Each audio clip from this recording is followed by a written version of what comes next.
Before we get into the video, could everyone please subscribe to my Endless Diary Tales channel?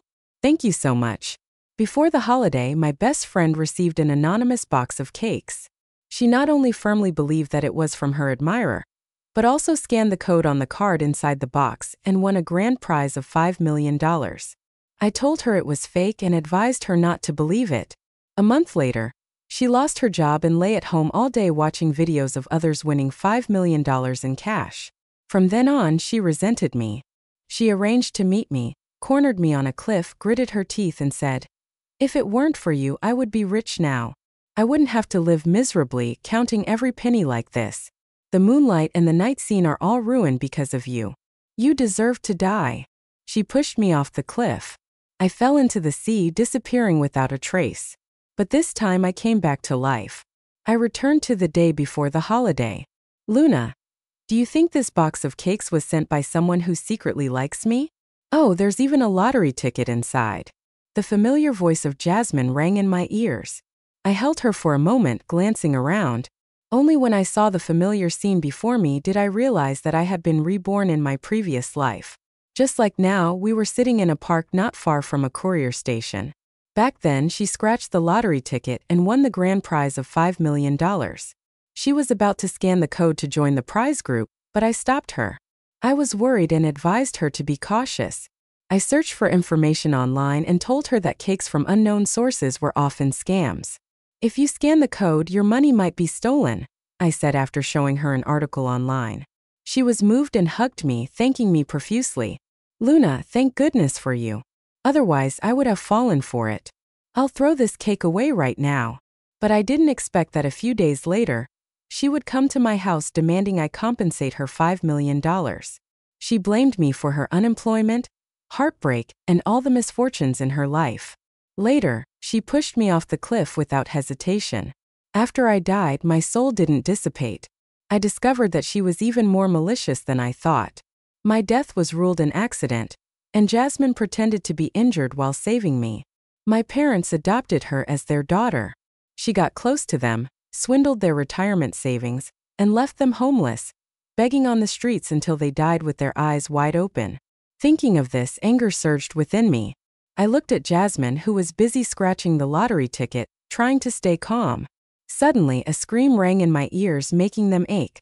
Jasmine held the lottery ticket, looked up at me excitedly and said, "Luna, I won. I won $5 million. Quick, help me check if it's real." Her hands trembled as she held the ticket, her face full of excitement. She quickly sat down, took out her phone and scanned the code on the card. This time I didn't stop her. After joining the group, an assistant added her as a friend, asked her to fill in her information, and said the money would be transferred to her account. Within 7 working days after completing the process, she happily talked about her crush. His birthday is in 2 days. Last time he mentioned wanting to play games but didn't have a PS5. Now I'll buy one for him. He'll definitely be happy. She opened her shopping app, not even looking at the prices, and added various items to her cart. Watching her, I remembered my previous life. Her crush wasn't a good person back then. Because gaming was popular, he often mentioned games and consoles in his social media posts, subtly hinting at what he wanted. I had advised her to give up on him, saying there were plenty of other men out there, but she refused. She saved for 2 months to buy him a pair of headphones. When she gave them to him in a karaoke room, he immediately frowned. Without caring about the others present, he threw the gift on the ground and coldly said, "If you have money to buy me headphones, why not save up for a PS5? What am I supposed to do with these headphones? Are you trying to annoy me?" He kicked the headphones, shattering them against the wall. For the next hour, he ignored her, treating her like air. Jasmine was humiliated in front of everyone and didn't dare stay long. She dragged me away. On the way, I comforted her. "There are so many men in the world. He's not worth your heartache. A freeloader like him isn't worth it." Hearing me criticize him, she seemed upset and grabbed my hand, retorting, "He's just in a bad mood. He's not usually like this. Don't talk about him like that." But he's right. I should save money or borrow some from you to buy a PS5. After all, that's all he wants. Hearing this, I felt speechless. Later, I saw through him but didn't say anything. nor did I want to interfere in their relationship anymore. This time I decided to stay away from them. Watching Jasmine pick out gifts, I went along with her and said, "That's right. I heard this game is really popular these days. If you buy this for him, he'll definitely be happy." Hearing this, her mood immediately improved. After choosing a gift for Ethan, she dragged me out to celebrate, insisting on treating me. She had always been stingy. 9 times out of 10, I was the one paying. I always gave in to her, partly because of our friendship but also because of her family situation. I had known Jasmine since high school. She grew up in a family that favored boys over girls. Her parents didn't care about her and didn't give her any pocket money. After she started working, they only cared about her sending money home for her brother's dowry. If she sent too little, they would scold her and even come to her workplace to confront her. So apart from rent and utilities, she only had $1,000 to live on each month. I had advised her many times to leave her toxic family, become independent, and cut ties with them, but she refused. She even said I didn't understand her situation. Later, I often treated her to meals to help with her living expenses, but this time I decided not to intervene anymore after eating. Jasmine invited me to go shopping at a luxury brand store, but I declined, citing the late hour and work. A few days later, I was surprised to see that she had bought a house so quickly. Today after work, I opened WeChat and was drawn to her post. She had uploaded 9 photos with the caption, "25 years old, my first house in life." In the photos, she sat on a sofa, happily posing with a V sign, her face full of excitement and happiness. A high school classmate commented, "How did you buy a house so quickly? Did you strike it rich?" Everyone knew her family situation wasn't good. She immediately replied, "Yes, I struck it big. I'm the chosen one, blessed by heaven." Our long silent high school group chat suddenly became lively. She had sent a red packet in the group with a message, "It's been a while since we last met. Here's a red packet as a token of our reunion." Everyone commented, "Wow, $200,000. Hold on tight, big spender." At this point, I began to suspect, could she really have received $5 million? To clear my doubts, I messaged her. She replied, "The $5 million will be in my account soon. Don't worry about it." I asked again, "Where did you get the money to buy the house?" She replied, "I went house hunting and they happened to have a special discount. So I told my parents about the $5 million and asked them to lend me the deposit. Those old folks always cry poor, but they actually have $1 million saved up. Haha." After reading her reply, I didn't respond, but she continued cheerfully, "Oh Luna, I have good news for you. Remember the birthday gift I gave him last time? He really liked it." I took the opportunity to confess, and he agreed to be my boyfriend. I'm so happy I could fly to the moon. Recently, good things keep happening to me. I even smile in my dreams. I replied with a few emojis, and a few minutes later, she said she was busy, ending our conversation. Just then, a message from my mom popped up. "Luna, have you been eating well lately? Don't overwork yourself. Take care of your health." In my previous life, I was always busy with work, chasing my career. I only visited my parents once a year. When I died, they received the news and rushed to the city. Their hair turned white overnight, and they looked so haggard I barely recognized them. They hugged my disfigured body, weeping uncontrollably. At that time I was floating in the air, witnessing everything, my heart aching. Later, after being deceived by Jasmine, they wandered the streets, living by scavenging through trash. Once, Jasmine happened to see them begging on the street to mock them. She told them the truth about my death. My father was so shocked that he collapsed and stopped breathing.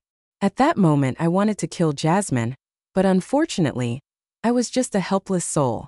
In the end, I could only watch as my father died and my mother was tormented to death by Jasmine.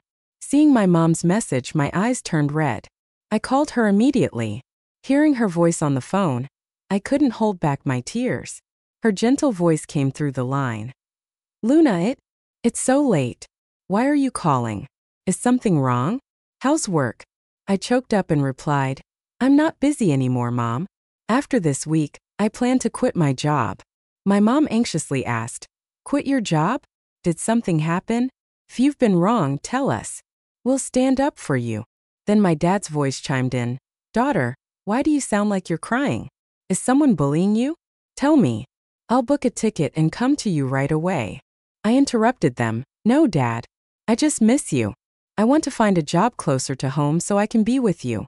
I've already submitted my resignation and told my landlord I'll move out by the end of the month. I started packing my belongings. But that night after showering, I noticed my phone ringing incessantly. On the screen was the name Jasmine. She had called me multiple times in a row. I answered and her sobbing voice came through. Luna, help me. I've been scammed.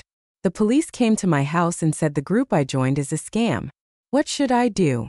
As soon as I received the call, I didn't want to get involved, but since her statement mentioned me, I had to go to the police station to clarify. When I arrived, I heard arguing inside. You useless thing. How could I have given birth to such an idiot? You said you won the lottery and I thought it was real. Who would have thought it was just a fake scratch card? How dare you even try it? I'll beat you to death, you good for nothing. Jasmine's mother held a broom, striking her daughter fiercely.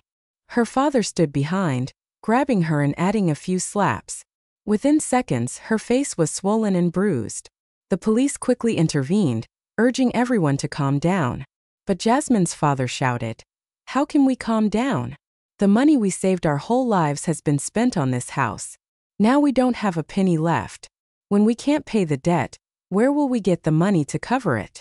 Hearing this, Jasmine covered her face and cried, "It was you who told me to buy a big house. The house isn't even in my name. Now that something's happened, you're blaming me." Her father retorted, "You dare talk back, you ungrateful, useless thing? Why would we put the house in your name? You only bring debt and trouble to this family." At this point, everyone realized that although the house had been bought, it was registered under her brother's name. Her brother, who had been silent until now, stepped forward and grabbed her hair. "I knew you were jealous of me since we were kids. Why would you suddenly want to put the house in my name? You must have done it on purpose, right? Today I'm telling you, you have to come up with $5 million, or I'll make your life even more miserable." Jasmine cried and begged for forgiveness. Her eyes accidentally met mine, and a glint of light flashed. She immediately locked eyes with me and pointed, shouting, "It's her. She was there too. She told me to scan the code to claim the $5 million. As soon as she finished speaking, everyone's eyes turned to me. Her parents exchanged glances, their malicious intentions clear without words. I stepped forward calmly. I said, "Jasmine, you can't just blame me. The package was clearly addressed to you, and the receipt was in your name. This has nothing to do with me." She quickly stood up and explained, "But you were there when I opened it. I didn't want to scan the code, but you insisted. You're the one who ruined me." Her mother screamed, "So it's you. You tricked my daughter into being scammed, didn't you? You have to take responsibility." Her brother chimed in, "Yeah, you were there too. You have to share the blame." Their shamelessness opened my eyes. I smiled coldly and said, "That's ridiculous. Why should I take responsibility? If I had won $5 million, would I let someone else spend it and benefit from it? Do you think I'm stupid?" I turned to Jasmine and said, "Jasmine, you've disappointed me. After 10 years of friendship, you slandered me and tried to pin all the blame on me." She was stunned, her eyes wide, stammering, I didn't mean to blame you entirely. It's just that you were there too, so you should share some responsibility. It was you who told me to scan the code." Her father immediately stepped in front of her and coldly said, "No matter what, we need to settle this today. Otherwise, don't even think about leaving." The smug looks on her mother and brother's faces didn't escape my notice. My expression turned cold as I took out my phone and placed it in front of the police. "Then I'll let everyone see the whole story from beginning to end." I played a video, and as it played, Jasmine's family was stunned. They didn't expect that I had recorded everything that day. Jasmine had only watched the beginning before turning to me with a murderous glare. "You dared to secretly record me, Luna? Did you plan this from the start?" I laughed and replied, "Are you kidding? I'm not a psychic. I recorded it because I wanted to capture the moment of opening the gift. Who knew I'd accidentally record you winning $5 million? I turned to the police and said, "I brought this video today to help the police solve the case and catch the scammers." I didn't say more but looked directly at Jasmine, pretending to be angry. As the video ended, the truth was clear. The 5 million had nothing to do with me. She was the one who won the prize and she was the one who decided to claim it. After a moment of silence, her father spoke up. What do you mean? You were there too. As her good friend, why didn't you advise her? This was clearly a scam. Why did you let her believe it? Seeing him trying to shift the blame onto me, I retorted bluntly. Your daughter is your responsibility. Her lack of awareness has nothing to do with me. I can't interfere in her life or her decisions. I added, I can't control everything. What if I had stopped her from striking it rich? What could I do? The police, seeing they still wanted to blame me, said, You can sign and leave now. I left the police station, took a photo in front of the door, and posted it on social media. In these times, scams are everywhere. If something seems too good to be true, don't easily believe it. Scratch cards and prizes should be claimed through official channels, or you might end up visiting the police station. After my post went live, many people liked it in our high school group chat. Someone guessed who I was talking about. Another replied, Who else could it be? It's definitely Jasmine. She's the closest to Luna and the only one who won the lottery. The group quickly started mocking her and blocked her social media account. But not long after, Jasmine came to find me. When she appeared at my door, I was utterly surprised. After she had falsely accused me, I had cut off all contact. Luna, I was wrong. I was really wrong. You know my family situation. If I hadn't blamed you, I might have been beaten to death at the police station. Please forgive me. Through the door, I heard her pleading voice, but I felt no sympathy. However, I wanted to see what she would do next, so I opened the door. She was wearing a simple white t-shirt, her face slightly flushed. Seeing her like this, I couldn't help but wonder how her situation had been resolved so quickly. But I didn't ask, only pretending to be disappointed. Jasmine, you say you know you were wrong, but how can I trust you? Do you know how disappointed I was in you? 10 years of friendship and you slandered me, trying to pin all the blame on me. If it weren't for the video as evidence, wouldn't I have had to bear the debt for your family? She quickly waved her hands and explained, No, I just wanted to get through the difficult period. I was waiting for my parents to calm down before figuring out how to earn money. You see, I've resolved everything now. Before coming to find you, even Ethan helped me. I sneered, Ethan, that freeloader? Do you think I'm stupid to believe he could come up with that much money? She glanced behind me and quickly stepped into the living room. Seeing the empty room with only a few suitcases, she was momentarily stunned. Luna, are you moving? Why didn't you tell me? I sat down on the only sofa in the living room and didn't answer immediately, pretending to still be angry. After a while, I coldly replied, I quit my job. I'm planning to move back to a city closer to my parents to work. I've already made up my mind, so I didn't tell you. Hearing this, she sat down beside me, her fingers fidgeting, a small gesture that only appeared when she was anxious. After a while, she suddenly spoke up. Really? You're leaving? I feel so sad. After all, we've lived here for over 10 years, full of memories with you. I nodded.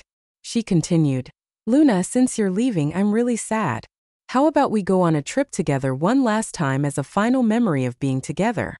She turned to look at me, gripping my hand, her eyes determined but with a hint of hope.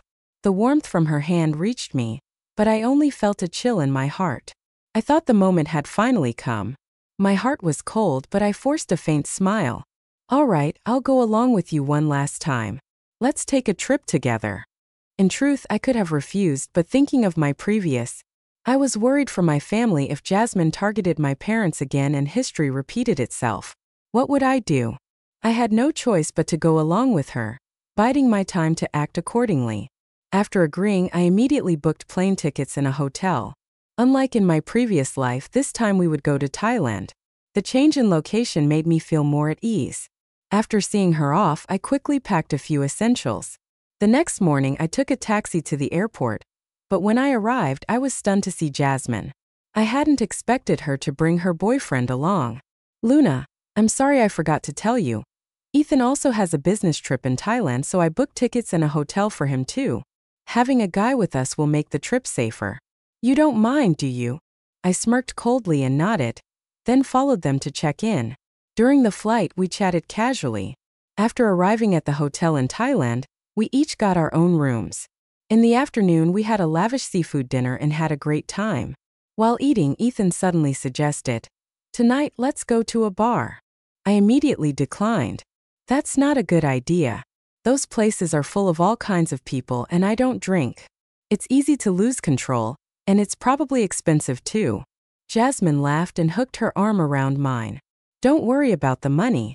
Ethan's clients invited us. They said drinks and snacks are free. It's a waste not to go. Seeing me still hesitating, she continued to persuade me. We're already here. If we don't go out, it'll be so boring. If you don't go, I'll go alone. She turned away, pretending to be angry like a child, but her slightly trembling hands under the table betrayed her anxiety. Ethan also chimed in, urging me to go and have fun. What's the big deal? Seeing their behavior, I was sure something was up. I pretended to think it over but felt amused inside because I had prepared in advance. I wanted to see what tricks they had up their sleeves. A few minutes later, I sighed and nodded. All right, I'll go, but I don't drink. If I get drunk, you two have to make sure I get back to the room. Okay. They exchanged glances and smiled. Jasmine patted my shoulder. Of course, I'll take good care of you. At the bar, the lights were dim, and the music was lively. Everyone was dancing to the beat. I followed Jasmine into a VIP room at the back. I had researched beforehand and knew this was a reputable bar, so if they planned something, it wouldn't be easy. This gave me some peace of mind. In the room, Ethan invited a few friends, all of whom were very handsome, making me dizzy. At the same time, I noticed they were trying to get me drunk, but before coming, I had taken an anti-alcohol pill. Each time I drank a glass of beer, I only drank half and secretly poured the rest into a dry towel hidden in my sleeve. After a few glasses, my face turned red as if I were drunk, while Jasmine was also tipsy, sprawled on the sofa fast asleep. When I returned from the restroom, Ethan suggested we go back to the hotel. Greed took Jasmine and me back to our rooms before returning to his. Everything went smoothly that night. The next morning, I left my room and ran into Ethan. As soon as he saw me, his face turned pale as if he had seen a ghost. His mouth hung open in shock. Luna, why are you here? He looked over my shoulder, staring at the door behind me. Why did you come out of Jasmine's room? I rubbed my eyes and yawned. Oh, you mean this? She's sleeping in my room. What's wrong? Why are you reacting like this? Before I could finish, Ethan panicked, pushed me aside, and opened the door to my room. I curiously peeked inside. It was empty. Cold sweat dripped down his forehead. Ethan frantically pulled out his phone and called someone. I calmly asked, "What's wrong? Is Jasmine missing? Maybe she went down for breakfast." But he didn't pay attention to me, forcefully pushing me away, causing me to slam into the wall in pain. While calling, he pointed at me and shouted, "If anything happens to Jasmine, I'll make you pay." Hearing this, my face turned icy, and the air around us seemed to drop several degrees. I brushed off my clothes, stood up straight, and said, "Ethan, are you sick? Why are you suddenly going crazy? Even if you're worried, you can't just accuse me. Maybe she just went out." I took out my phone and casually said, "If you're so worried, why don't you call the police? After all, if something happens, I don't want to be wrongly blamed." With a cold expression, I immediately called the Thai police. Ethan tried to stop me, but it was too late. The police arrived quickly within 10 minutes. Ethan desperately tried to stop me from calling the police, but he didn't know English and had to obediently follow me into the police car. At the station, Ethan was restless. The Thai police were considerate and arranged for a Chinese-speaking officer to assist. I began recounting the entire incident. After Ethan took me back to the room, I had a stomach ache and went to buy medicine at a nearby pharmacy. After buying it, I thought Jasmine might need some too, so I went to her room. The door wasn't locked, so I went in and gave her the medicine. As I spoke, Ethan suddenly shouted, interrupting me, "That's impossible. Jasmine would never agree to switch rooms with you." I smirked and calmly replied, "Have you forgotten? This morning she said my room was bigger and wanted to switch." Ethan was speechless. He clearly remembered Jasmine saying that, but it was just a joke to lighten the mood. The police glared at him and signaled for me to continue. So we switched rooms. I slept straight through until morning. This morning, when I left the room, I ran into Ethan. He looked at me as if he had seen a ghost. Hearing this, the police repeated my words in broken Chinese. Ethan trembled upon hearing it. The police turned to him and asked, "Why were you so surprised?" He hesitated for a few seconds before blurting out, "Because that was originally Jasmine's room. I saw her come out of there, so I was a bit shocked." The police frowned, nodded, and police had already identified Ethan's involvement and had installed tracking devices on his phone prior to this. All his chat history had been obtained by the police, and they had also discovered that he had only purchased 2 round-trip plane tickets. This information pointed to him as the prime suspect. Within a few hours, the police had traced their connection to a local black market organ shop. It turned out they had lured me here to sell me. They planned to use the most brutal method to end my life. When they realized that one organ could fetch tens of thousands, even hundreds of thousands at auction, their greed clouded their judgment. They decided to use this method to solve their debt problems. Sitting at the police station hearing everything, I felt numb all over, unable to calm down for a long time. If it weren't for my prior preparation, I might have died more tragically than in my previous life. The anger in my heart surged. After returning to China, I immediately gathered evidence and took both of them to court. Because the case was so serious and involved cross-border crime, my story quickly climbed the search rankings. Many people called for severe punishment for these two. Oh my God, this is horrifying. If it weren't for that woman noticing something was wrong, she might have disappeared or died without a trace. So dangerous. One wrong step and it's a plunge into the abyss. A month later in court, both of them continuously blamed each other, hoping for a reduced sentence. Jasmine screamed, "Ethan, if it weren't for you deceiving me, do you think I would have stayed with you? Your $5 million was fake, making me boast to everyone. I even had to buy a car and shoulder this debt. I'm in this mess because of you." Gone was her previous adoration. Jasmine now only wanted to escape blame. She looked directly at the judge, clasping her hands. "Your Honor, the idea to collude with the black market organ shop was his. This has nothing to do with me. How could I harm my 10-year friend?" Hearing this, Ethan burst into laughter, clutching his stomach. "Jasmine, you really have no shame. When I suggested making money by selling organs, you were the first to think of Luna. You hated her, saying your current life was ruined because of her. You wished you could kill her." The two argued fiercely. Sitting in the audience, my parents and I felt a chill. My mom tightly gripped my hand, her palms sweaty. My dad was so angry his face turned red, glaring at the two on the stand. Seeing their unease, I gently patted their hands, comforting them. "Mom, Dad, I'm safe now. Don't worry, they will definitely be punished by the law." In the end, both were sentenced to life imprisonment. Upon hearing the verdict, Ethan and Jasmine immediately appealed.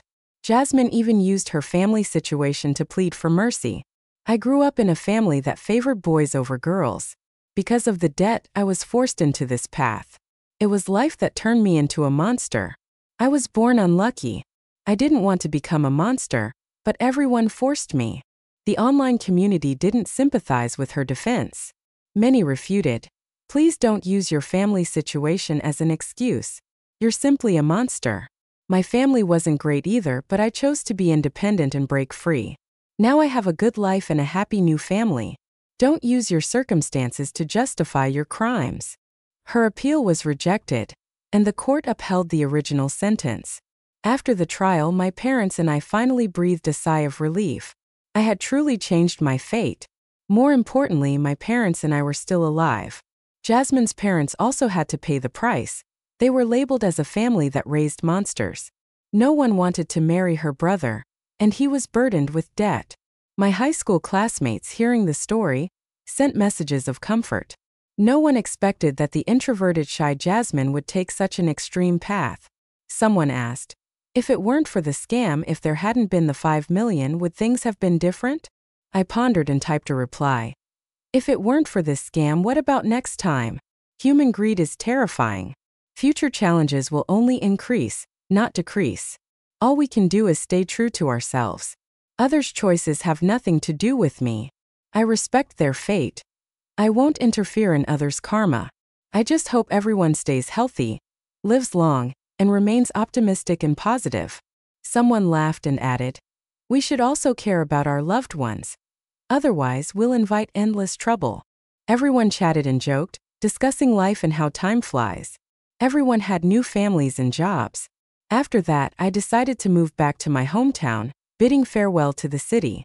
The fresh air of my hometown was perfect for living.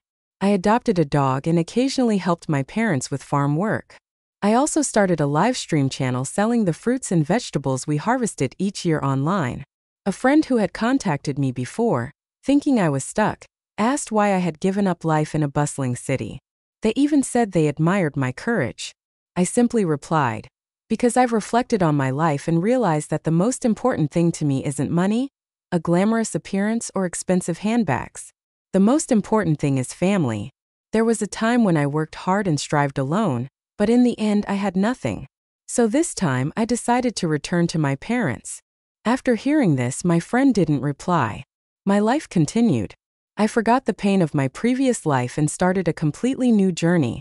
I ran through the fields with my dog, and at night, I lay on a mat with my parents, gazing at the starry sky. Every night before bed, I hugged my mom and whispered in her ear, "Mom, I love you." She smiled and replied, "My daughter, I love you too." Thank you all for listening to my story. Don't forget to follow for more new stories.